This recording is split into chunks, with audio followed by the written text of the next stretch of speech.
bertahan mengikuti apa yang tadi sudah disampaikan. Artinya nggak apa-apa, itu adalah sebuah keadaan yang memang tidak bisa kita pungkiri. Namun demikian, dengan demikian saya berterima kasih dari dedikasi terhadap ilmu pengetahuan. Sebelumnya kita buka dengan berdoa dulu.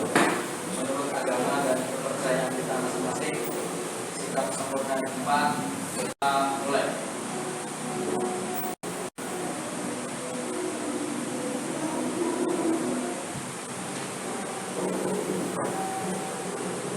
Berdoa selesai. Baik, teman-teman, tadi sudah dibagikan kartu itu digunakan untuk login di aplikasi kita. Sebelum kita belajar lebih jauh, saya sampaikan dulu. Hari ini kita belajar terkait dengan sejarah perlawanan bangsa Indonesia terhadap penjajah. Yang di Indonesia ini banyak penjajah, tapi yang paling banyak adalah bangsa Eropa. Bangsa Eropa itu ada Portugis, Spanyol, nanti ada Belanda, kemudian nanti setelah Belanda ada Jepang, termasuk juga sebelum kita ada tentunya sebelumnya Pak Sudirta sudah menyampaikan terkait dengan latar belakang kedatangan bangsa Eropa, kan? Sudah ya? Sudah berawal mungkin dengan dengan penguasaan Sultan Utsmani terhadap bangsa Nobel, kan? Kemudian bangsa Eropa kehabisan stok bumbu atau rempah-rempah, akhirnya mereka menjajah dunia yang menemukan Indonesia. Itu latar belakang. Nah, sekarang kita bahasnya setelah para penjajah itu datang ke Indonesia, kemudian mendirikan berbagai kongsi dagang. Nah, itu yang akan kita bahas di sini. Nah, karena ini jam terakhir,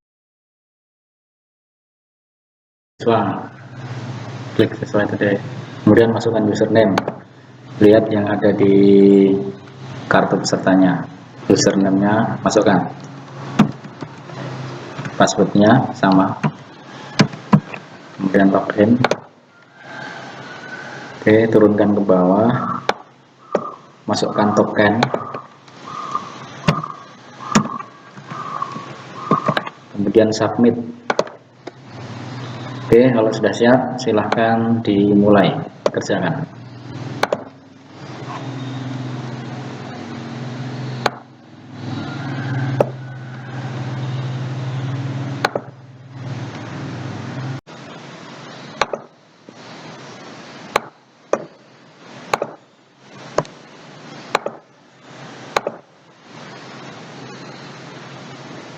Oke, berarti kalau sudah selesai nilainya akan keluar, kemudian logout. Oke, demikian tadi pengerjaan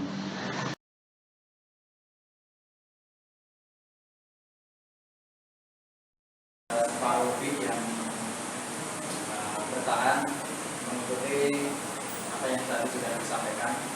Artinya nggak apa-apa, itu adalah sebuah keadaan yang memang tidak bisa kita pungkiri. Namun demikian, dengan demikian saya berterima kasih dari dedikasi terhadap ilmu pengetahuan. Sebelumnya kita buka dengan berdoa dulu. Menurut agama dan kepercayaan kita masing-masing, sikap sempurna yang keempat, kita mulai.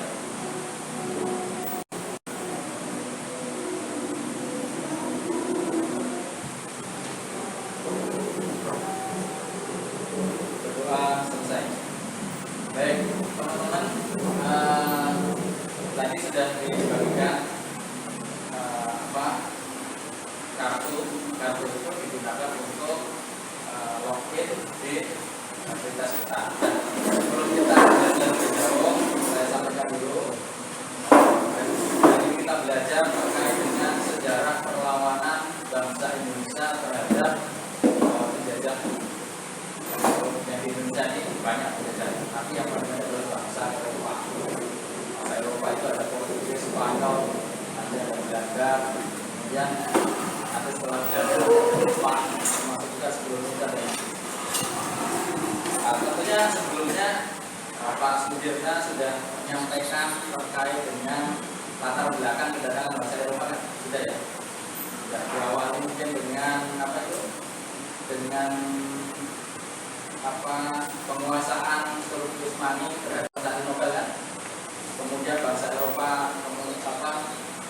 kehabisan stok bumbu atau rempah-rempah, akhirnya mereka menjelajahi dunia, akhirnya menemukan Indonesia. Itu latar belakangnya. Nah, sekarang kita bahasnya setelah para penjajah itu datang ke Indonesia, kemudian mendirikan berbagai komisi dagang.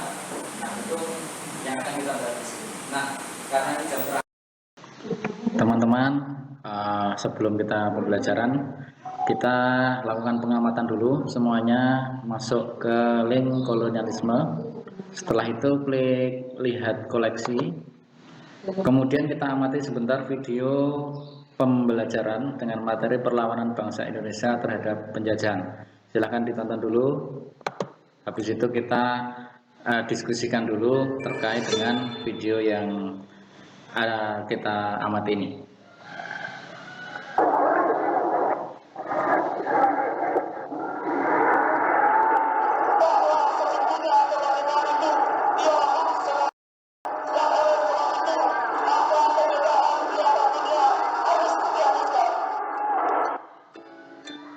Kalian pasti pernah dan ingat dengan kalimat itu kan?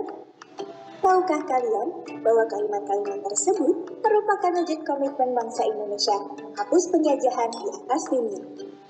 Kalian ingin menyaksikan betapa hebatnya perjuangan bangsa Indonesia mewujudkan kemerdekaannya, bukan? Kencangkan sabuk pengaman, kita kembali ke masa lalu. Perjuangan bangsa Indonesia secara kewilayahan untuk terlepas dari penjajahan kita bagi dua, yaitu pergerakan kedaerahan dan pergerakan nasional. Lalu, mengapa muncul pembagian seperti itu? Mari saya beritahu. Memang ada perbedaan dalam pola pergerakan di antara keduanya. Pada masa pergerakan daerah, perlawanan hanya dilakukan oleh segelintir wilayah yang ditunjukkan sebagai eksistensi satu daerah saja. Sedangkan pada pergerakan nasional, telah muncul kesatuan visi untuk memerdekakan wilayah besar yang kita namakan Indonesia. Baiklah, baik. Kalian pasti sudah tidak sabar kan? Siapa saja yang berani angkat senjata untuk melawan penjajahan bangsa Barat? Pertama, kita mulai dari Sultan Agung. Sang Raja Kerajaan Mataram ini adalah tokoh yang sangat tegas menentang bentuk kolonialisme. Meskipun pada awalnya Belanda dan Mataram menjalankan kerjasama, namun monopoli dagang yang semakin mengganggu stabilitas Mataram oleh VOC membuat Sultan Agung harus mengambil langkah tegas untuk kesejahteraan rakyatnya.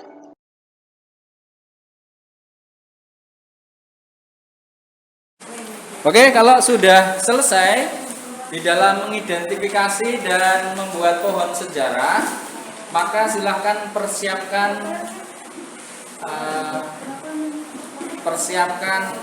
untuk membuat penjelasannya, karena nanti jangan sampai nanti ketika kita membuat sesuatu kita tidak mengerti atau tidak memahami apa yang kita tuliskan, maka ya dipersiapkan, kalau perlu ditulis, meskipun tidak ditulis ya tidak apa-apa di dalam penjelasannya itu. Tapi intinya ketika kita ditanyakan sesuatu, kita bisa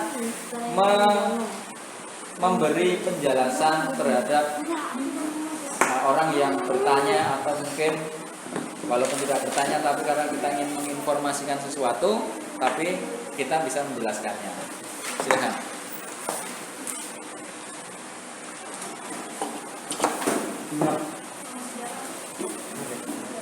Ini kelompok perlawanan Ternate.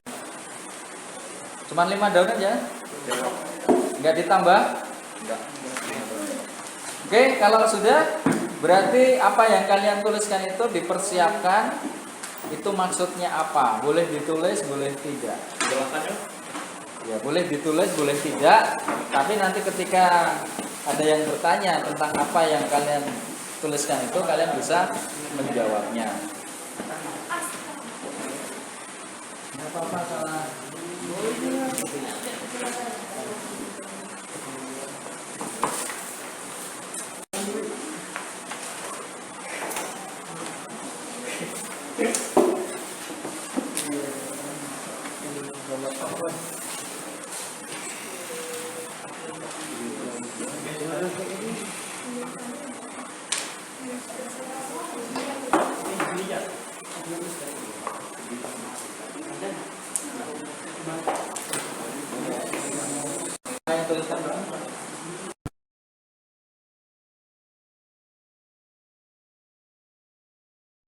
Kami dari kelompok 3 akan mempresentasikan hasil sejarah perlawanan rakyat Ternate.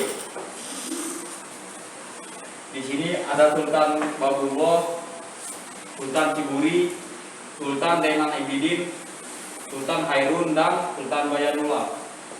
Mereka adalah tokoh para pahlawan di Ternate.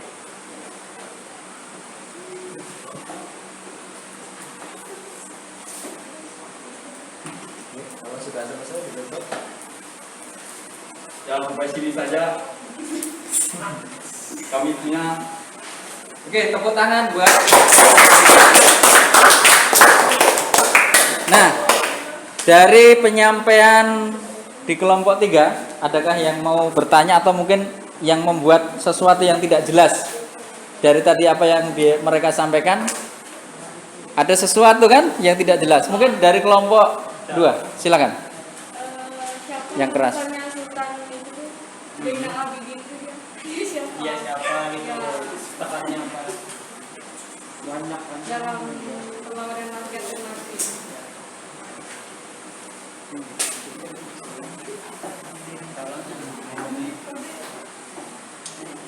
Apa tadi pertanyaannya? Siapakah Sultan Zainal Abidin itu dalam perlawanan rakyat Ternate? Oke, tidak usah yang susah-susah ya tanyanya. Perlawanan mereka itu melawan siapa gitu? Gitu aja. Tanyanya yang gampang-gampang aja. Jadi jangan sampai nanti bias di dalam sejarah menyebutkan beberapa tokoh tapi tidak memahami mereka itu melawan siapa gitu.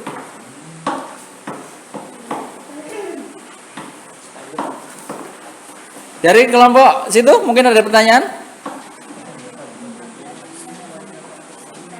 Tidak ada, takut nanti ditanyain juga. Ada yang lain? Dari kelompok? Apa arti dari wajah yang ada di gambar ini? Oke, apa arti wajah dari yang tampil di pohon sejarah yang Anda buat? Oke, mungkin pertanyaan yang kedua dulu yang mungkin gampang. Silahkan dijawab kelompok 3.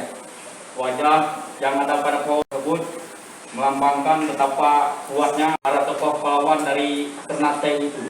Asik. Oke, selanjutnya perlawanan rakyat Ternate itu melawan pihak mana? Rakyat Ternate. Rakyat Ternate melawan pihak dari Portugis yang kita sekarang kenal adalah negara Spanyol. Spanyol. Apakah betul? Portugal. Salah ya? Atau itu nanti kita koreksi saja, kita pelajari nanti. Oke, ditutup dulu kelompok 3, silahkan. sekian dari kami kelompok. Terima kasih. Kita sudah membuat proyek kita, belajar dari pertama mengidentifikasi, dari melihat video, meskipun tidak sempurna ya, nanti kita perbaiki di pertemuan selanjutnya. Nanti kalau ada jam kosong kita ulangi lagi pembelajaran kita biar lebih enak dan semuanya masuk. Jadi nanti saya akan berusaha kalau ada jam kosong kita masuk lagi.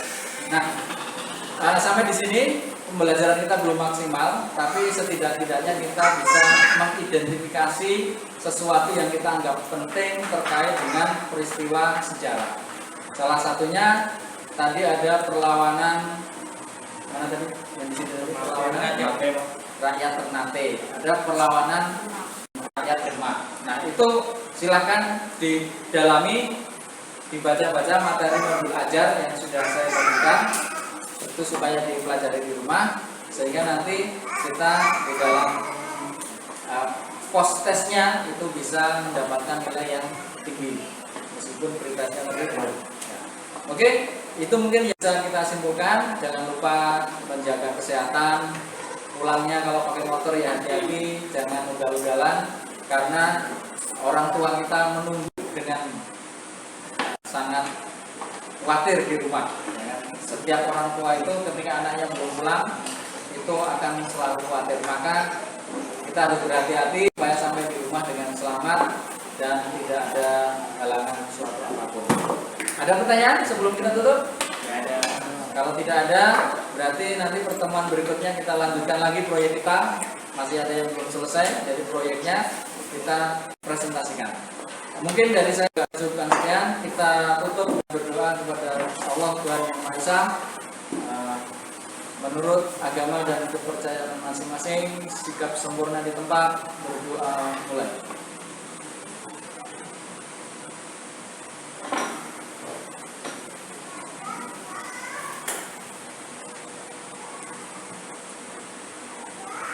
Berdoa selesai, dari awal sampai akhir banyak hal yang tidak berkenan. Saya mohon maaf yang seterus-terusnya. Taufik wal hidayah. Assalamualaikum warahmatullahi wabarakatuh. Selamat sore.